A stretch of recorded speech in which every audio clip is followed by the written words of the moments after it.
There's a lot going on at the moment, a lot of things that are worth talking about. So it may be that I have a lot of videos that are somewhat similar and there's some overlapping. Um, and sometimes, I make these videos and I don't get a chance to upload them the same day, so the timing might be slightly off. So please bear with me. This one, I don't have any news report, as I often do with these things, where I read out an article for convenience sake. I'm just going to, this kind of like free thought, I'm just going to give my take on this. Once again, China-West relations is in the news, and it's about these Chinese reprisal sanctions on the UK. Um, I can't quite make my mind up about where our government lies right now because, on one hand, the Foreign Office is doing everything right. I think the sanctions are absolutely justified against Chinese officials involved in the persecution of the Uyghurs. Um, and I think that Dominic Raab is showing himself to be quite a tough foreign secretary. That's great. Boris Johnson, to be fair, has also come out and said that he will robustly support British citizens targeted by China. So there is certainly rhetoric in the right direction. But that is also balanced with the fact that the same government has said we need ever deeper trade with China. So I don't really know what the initiative of that is, where you're being tough on one hand, yet being, you know, overly reliant on another. I think it's a grave mistake. Backbenchers have warned about this. Johnson's making the same mistake in that area as his predecessors have. Everyone from Blair to Johnson have done this. All the prime ministers, all the governments since then have thought if we just invest more and more with China, then it'll reform. And it's good for us because of the world's second biggest economy. Well, I'll touch briefly on the trade issue because it can't be ignored. China is the world's second biggest economy. It's not something that can be ignored. It's huge. We can't escape that fact, and it's shot up to that position pretty fast from being 10 years ago, 12 years ago in third place, and then let's say 5 years before that was maybe in eighth place. It's now second. So its rise has been phenomenal, and it is scheduled to overtake the United States, or predicted to overtake the United States as soon as the next 10, 15 years. That's deeply alarming. Why?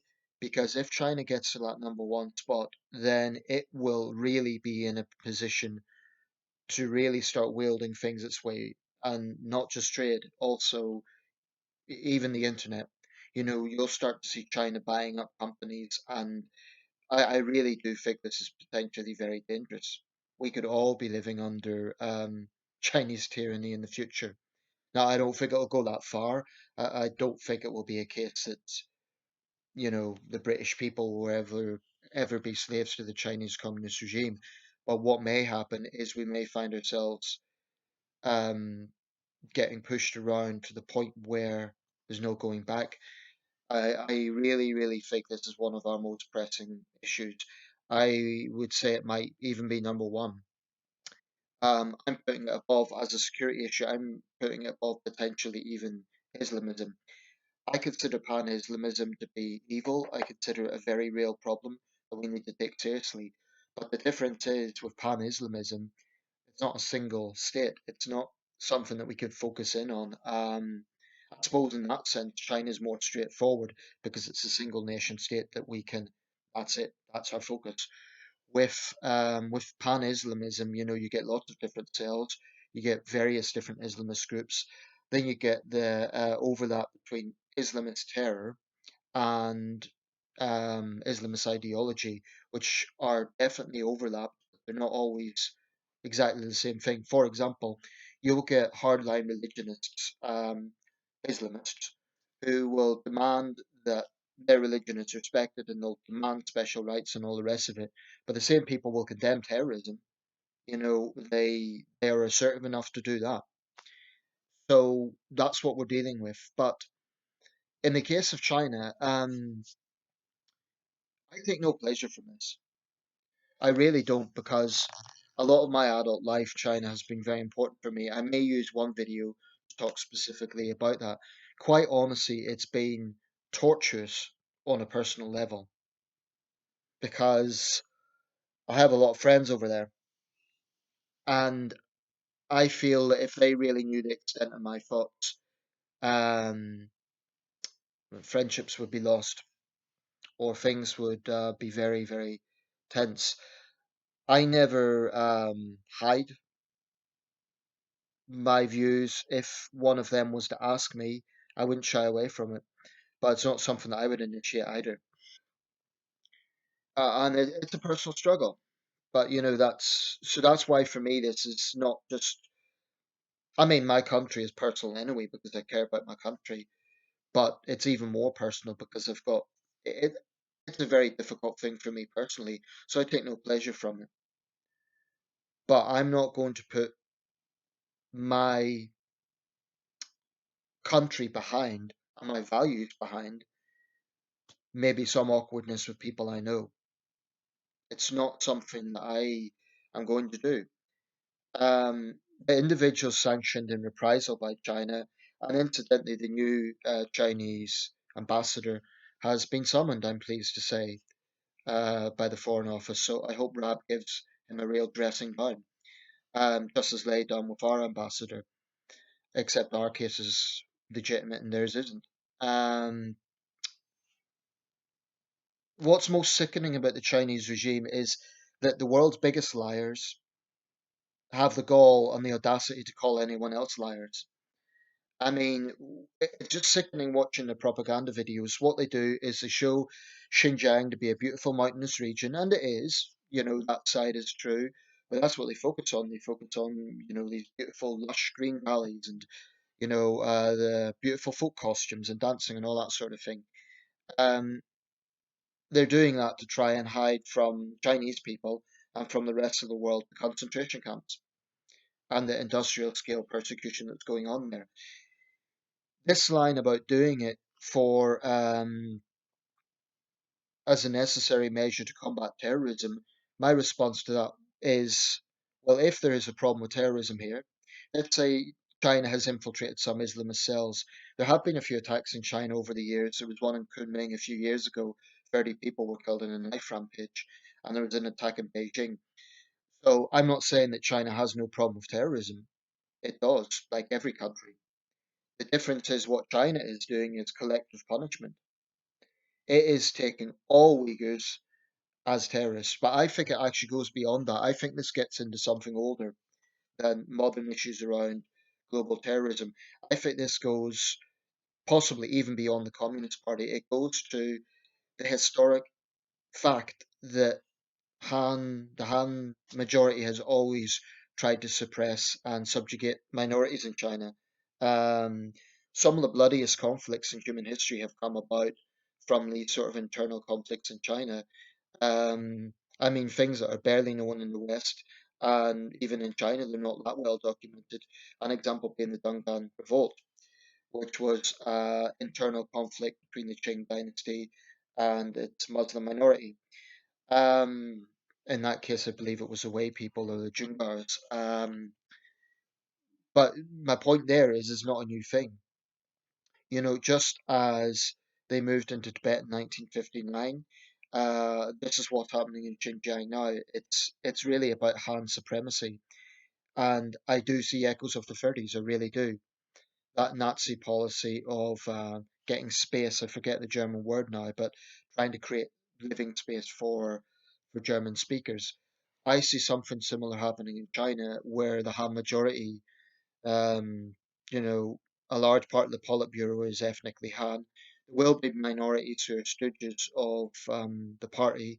There may even be one or two Uyghurs who are senior members of the Communist Party and who are endorsing this. Just as you had a minority of Jews who collaborated with the Nazis, it was a small minority, but they were there. Um, some might think it's hyperbole to compare the CCP to the Nazis. I'm not sure that it is. As far as I'm concerned, the only thing that the CCP hasn't done yet is initiate a world war. I mean, consider what they're doing. What's happening to the Uyghurs has all the hallmarks of a genocide. Um, their expansionism in the Pacific. has the hallmarks actually of what Japan was doing in the pre-war years. The ultra nationalism that they are promoting. One only has to look at Chinese social media to see little Chinese flags everywhere, and it's very, very drilled in. Um, so I do think we're at a very important juncture here. I think we have to work with our allies. We have to work with anyone that sees the Chinese regime for what it is. We have to now. We cannot, definitely not deeper trade. That would be preposterous and it would be setting us up for a trap. Because think about it, the Chinese invest millions, even billions into infrastructure projects like High Speed 2. Then they could just say, well, we gave you all this money. How dare you criticize us? I think it sets us up for a sort of blackmail situation. I accept that we cannot just trade with countries that share our values on human rights.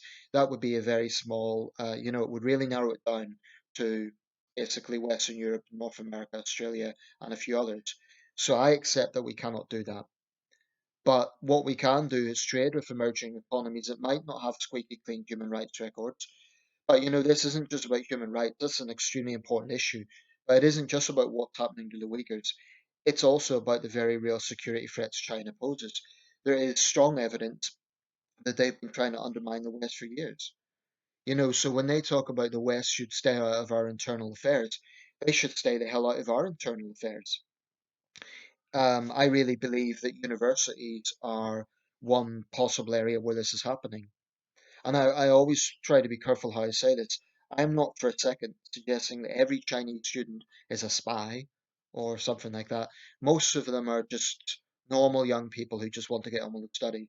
So I'm not promoting animosity towards Chinese students. What I am saying is that there is evidence that the Chinese government may well be trying to influence those students.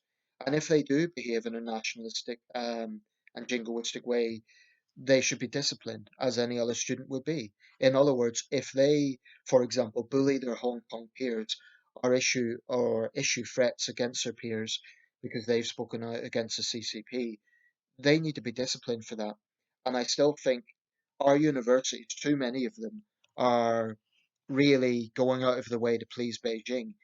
I think something that's particularly concerning is these academics who are having sort of partnership programs with ties to the Chinese military in areas like nuclear research. That really, really needs to be scrutinized. And if these academics are knowingly working with the Chinese military apparatus, I would go so far as to say they should be charged with treason if there's strong evidence for it. Give them due process, look at all the facts. But if they're knowingly doing that, they need to examine their conscience. I don't think that's hyperbole. I really don't. Um, so, some things are going in the right direction. Certainly, there hasn't been sanctions since the Thatcher and Major government 30 years ago. That's a good thing. It shows that we are going to take action. That's something. I appreciate the Uyghurs would probably want us to do more, but we also have to put our country first. It's about human rights, but it's also about getting this right. I think it's right that the Chinese ambassador has been summoned. I can see a situation where it ends up like what happened after Salisbury, and we just come to a point where we may have to expel him. On the other hand, Russia doesn't have the economic clout that China does, not even close. I think it's in the top 20, but it's not even in the top 10 biggest economies. So Russia is not actually a major player economically speaking. Politically and militarily, yes. China, it's all three, politically, militarily, and economically. That's why China is a bigger threat than Russia. Um, and I really think that it depresses the hell out of me, but it's something that you can't escape. If you're interested in politics, if you're interested in these issues, it's it's constantly there in the background. So I welcome some of these developments, but I do think it's a sad situation.